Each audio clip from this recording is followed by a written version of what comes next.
This segment of Naperville Sports Weekly is brought to you in part by the Naperville Sun. Well, Andrew, we're a couple weeks removed from state. You've had a little bit of time to look back on your senior season. I know Nationals is still something going forward for you, but as you look back on what you were able to do here, for your senior season for wrestling, what are some things that come to mind? What do you remember about it? It was a great season. I mean, a great team effort, and that's what I really remember. And my whole team was there, my whole team was supporting, and they pretty much propelled me to the state finals, and that's what I really took away from this.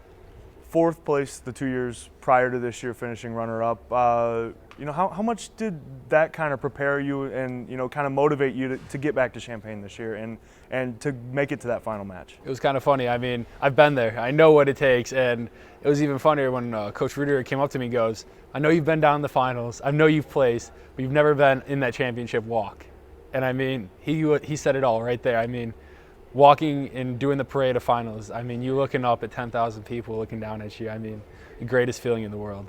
You have all day to kind of think about it. I know the march isn't until 6 p.m. and the match wasn't until, a little after 7. That had to be killing you. Oh, it was fun. I got up at 7 a.m., weigh in, and then just chilled back at the hotel the entire time. I had a lot of support, actually. I had a lot of people come down just to watch me. A couple people from the IKWF tournament, or the club, and then just a couple of my friends that were just coming down just to support me and knew that what I could do and were just there for me. I remember looking at the tape from last year. You take fourth place, you lose to Brian, who you eventually see again this year, and you said, I got to get back, I got to get stronger, and it seemed like you were on a tear this year. How much did that defeat and kind of realizing what you needed to do kind of set you up going into this season? It gave me a goal. It honestly did. I mean, when I came into practice, I was practicing to beat Brian. I came into practice, I had a goal in my mind, and I wanted that little check mark there, and unfortunately I didn't get it, but I know this year has made me a stronger wrestler just looking for that kind of goal. You were at the top 2 in the rankings all year, the guy that a lot of guys are focusing on. And it seemed like no matter who you were facing or what tournament it was, it seemed like you came out and you wrestled hard. And even with that target on your back, I guess kind of what was that like, kind of dealing with the little bit of pressure that comes with that? Pulling up from the Dvorak meet, actually, the target on my back. And I mean, Dvorak was a great example. I mean, I knew I'm second in the state. I know I'm up there with the big guys. I know I'm one of the best. And this year was proving it. I think I had about 26 or 28 pins. I mean, I came out and dominated. And that's what me and Coach had talked about at the beginning of the season. And I didn't stop. I didn't stop all throughout it. You mentioned into state last year, kind of getting stronger, getting back to that level. You get back there. What were a couple things, in your training and otherwise that you think kind of propelled you to get back down there? I hit the gym. Plain and simple. Right after state, I mean, I think I gave myself a week, and then I was back in the gym with my coach, Coach Jason Patrick. I mean, and I'm still with him right now. I mean, 3 times a week, and it's just getting me stronger, getting me more filled in, ready for college. As we kind of, I hate to bring it up, but we go back to that state title match with Brian Allen. He shoots early, gets the early 2 points. Did you expect him to come so hard right off the whistle there? I knew it, and I expected it, and he got me. I'm saying he has a great double, to be honest, and I wasn't prepared for it enough that I thought I was. And we go into the second period. You're on top. You eventually ride out. A second there, we thought you had some bonus points. You think you do, but unless the ref calls it, it doesn't, and you just have to keep wrestling. And I think that was the biggest thing, is you have to keep wrestling. You never can argue. You can't look back. You just have to keep moving forwards. As you kind of look back on that whole state experience, how different was it coming in this year, going into state, being the second-seeded guy, versus the last couple of years? You surprised some people the last couple of years. Well, my sophomore year was a big surprise, actually. I was one of 2 sophomores that even make it down in the heavyweight division. Exactly. Yeah. And then last year, I moved up. Came in second because losing to Bain. Mm-hmm. And I mean, I keep progressing, and that's what the best part is. I can see my strides, and each year is getting better and better. The thing that kind of stuck out to me, especially when we looked at that heavyweight bracket, is you were by far the tallest guy there. And it seemed like a lot of these matches, you're 6'7", right? Yes, sir.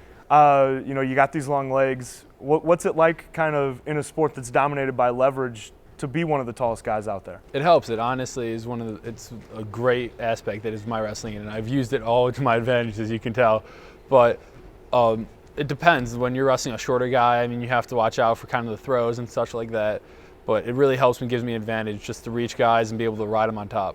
Was it one of those things where I would imagine, there's a lot of heavyweights in this state that are very good, but not very many that have your height and guys that see that guy with kind of height. You think it was kind of an advantage that some other people didn't see a guy your size as much as far as being so tall as you are? I could definitely understand that, and I can't assume anything. I just have to go out and wrestle my match. I mean, they're going to try to do their best, and I'm going to do my best, and whoever comes out victor comes out victor, and that's how I looked at it. Most of the heavyweights, it seems like wrestlers, also play football. You're also one of those guys that Yes, tackle sir. on the football team. First question is just how much fun was playing tackle on that team this year, with the running backs you guys had and just the success as a team you guys had this year? It was great. I mean, we had a lot of athletic ability, and as you could tell, we dominated. We went out there and kicked butt. I mean, everybody performed, and I think that was the whole part. It wasn't one guy. Joy might have ran the ball, but he was running behind me and JP or the rest of our line, or Sam Norgard wasn't making all the tackles. Mike Costas and everybody else was getting through there, and I think that was the important part. Everybody had a specific job, and they filled it perfectly, and that's exactly what happens when every job is complete. You move on to the state finals. How does kind of playing football and wrestling, did they kind of help each other out playing on the offensive line versus being in the circle? Oh, they're hand in hand. I couldn't say it anymore. I've been wrestling for 9 years. I've been playing football for 8. I mean, they go hand in hand. I mean, just your stance, the whole core workout, and it's just having the mental mindset that you're going out there and about to kill the next kid in front of you. Oh, that's a good way to put it. Kill the guy in front of you, right? Yes, sir.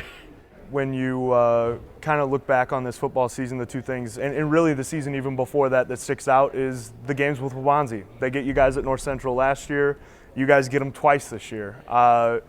What's it like playing in a game like that? 10,000 people at North Central College. It's amazing. I mean, when you look up in the stands, like I said before, it's the best feeling in the world when you know everybody's looking at you or looking at your team, and it's honestly the best feeling. And both these tournaments went great for us. Last year was a little rough, but other than that, I mean, we have so many friends on Waubonsie, and it's a great rivalry to step up and be like, hey, I played football with you earlier, like a couple years back. Now let's see how you improved. Let's see how I improved. Compare, I imagine, is it one of those comparable feelings where you compared to walking out in the assembly hall for that grand march?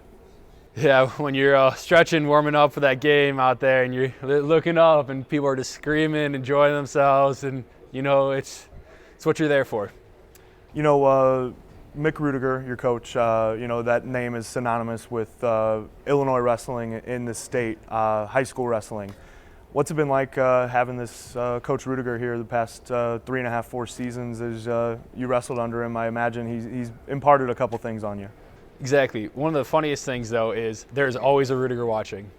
There's always a Rudiger watching. No matter where you are, there's somebody from the Rudiger family there. Yeah. And at sectionals, it proved my point. I was, Coach, how many Rudigers are there?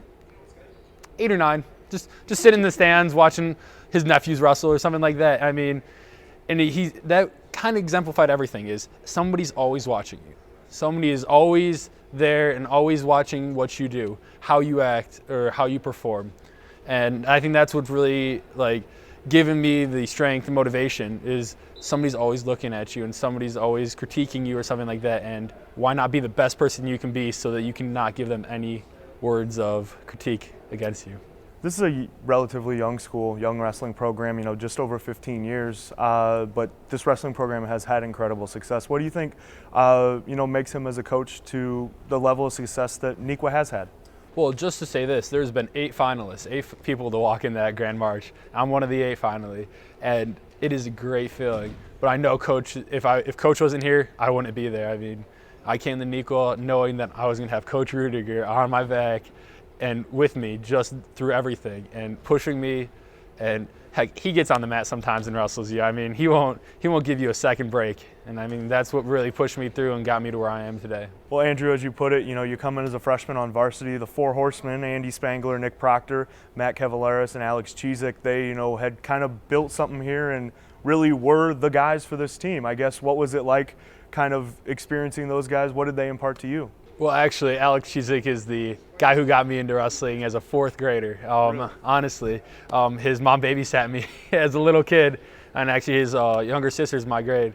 So I went up to his room one day and I saw all of those trophies, those IKWF trophies around his room. I mean, there were stacks of them. Yeah. I looked at there and went, this kid's good. I want to be like this kid. And I am here today, and just building there, because I was in IKWF with them in Fox Valley, and just seeing those guys work. I mean, those guys had the aggression, the passion for the sport that everybody should have. And I mean, those guys led the team, actually my Fox Valley team, to a state championship in IKWF as well. And then those guys move on to high school. I take over the role in Fox Valley. I build, and my freshman year, I get there. And those guys are seniors. And the funniest thing is, right when I hit varsity, they pulled me aside in the locker room and said, "Come here, you're not going to get pinned." I don't care. I try to argue with them. I don't know why. All three of them staring me down, but you're not going to argue with us. You're not going to get pinned. Period. You just can't do it. And I think I got maybe pinned once that whole freshman year. I mean, those guys were leaders on this team, and what I learned from them, I can't even explain. Those guys really been great mentors. Honestly, they have just been the role models I needed, and just to succeed where I am today, I would not have been here without them as well. I saw their attitude, I saw their motivation, I try to match it, and I think I'm even succeeding it. Were you worried what would happen to you if you did get pinned? Oh, they said a few words, but not appropriate on camera. For sure. I guess, how much pressure do you feel you had having to follow those guys up after they did graduate? I used to use the same talk this year as well, just because it's the same kind of team. And wrestling is just such a small community, whereas everybody knows somebody else, and it's just, you can't give up easy points, and I think that's what it is. And we had a great team this year not doing that, and it was just a great bond. I think we built a family in here, and I think that was the best part about this year. Andrew, as you're moving on from both football and wrestling this year, but as we look at the teams for 2013-2014, it seems like both of those squads are set up for some success. So what do you kind of expect to see when you're going to be in college next year, kind of checking box scores and everything for both those teams? Well, they're coming back, and we gave them a legacy. Honestly, the top four in the state and then second place, I mean, I gave some people a lot of legacy, and I've been talking to a couple of them. They're already back in the weight room. Heck, they were in the weight room a week after they were done. And I saw that fire in their eyes, the same fire that we had last year, was nobody's going to beat us. And we're going to do everything in our power to make sure nobody beats us. And I just saw that, and I'm excited for next year. Now, I know up until, 4 or 5 days ago, you were trying to decide football or wrestling. You did make a decision. How hard was that? It was incredibly hard. I mean, having both options, and I mean, that was the biggest point. I mean, I had a couple offers for football and a couple offers for wrestling, and then just sitting there I love both sports, and it's so hard to decide, but I finally decided wrestling, and I have a couple schools that I'm just narrowing down to right now. Do you know what the timeline is as far as you're making a decision? In the next couple weeks, actually, just because all the applications and everything are due, and just figuring out just which school will be the best fit for me. Andrew, as you kind of look back, last 3 years that you've had on varsity wrestling, going down to state a couple of times, what are 1 or 2 matches that kind of stick out to you that you look back on? My freshman year, making varsity, and then going all the way up to Minnesota and Rochester, and being down 10-0, and then third period comes around and sticking the kid. I mean that's what the sport is. It just never ever quit. Another match, I mean, I have to say my finals match, because just the experience it gave me, and the experience of like what it really means to be one of the top elite wrestlers. And those are 2 memories that will always stick in my head about this place, about Neuqua Valley. You mentioned being a freshman. Were you too, for lack of a better word, too dumb to know what was going on, being a freshman on the varsity and just being in that situation? Actually, I had just cut down to make varsity because one of my teammates actually got hurt. So I stopped in for most of the season. And I had always expected me be on varsity my freshman year, but coming into my freshman year, I realized that there's a lot better people than me as a freshman. And being able to get the experience on varsity, I knew really propelled me my sophomore year, going from 15-15 on the varsity my freshman year to 42-8. I mean, it gave me the experience, it gave me the mat time, and it let me know what I'm up against, really. That was actually my next question was how did you make that jump? And you think it's that experience that did it for you? Oh, I couldn't say it any better. I mean, that and him pushing me, honestly. Coach Rudiger pushing me right now, and he's still pushing me for nationals right now. But through my freshman to my sophomore year, I mean, I was in here every other day, just getting in the off season, summer, spring, and just pushing through. You know, between football and wrestling, I imagine you got a lot of memories. You know, what's one thing that we already talked about a couple matches, but what's maybe one thing about this place that you think will maybe stick out to you here down the road? You should have given me a warning on this question, but probably coming in freshman year to football, seeing 120 of my future-to-be brothers, stepping on that first field, handing in registration and everything, getting pads, and suiting up that first day, and looking at each other going, this is the team that's going to propel us the next 4 years. And then look at us now, fourth in the state. I mean, looking at that team and just building over the years, building the bonds, and that's exactly what we needed to do and what we did. For sure. Andrew, it's been a pleasure watching you. Good luck in your future endeavors, and congratulations on state runner-up. Thank you very much, sir. Have a good day.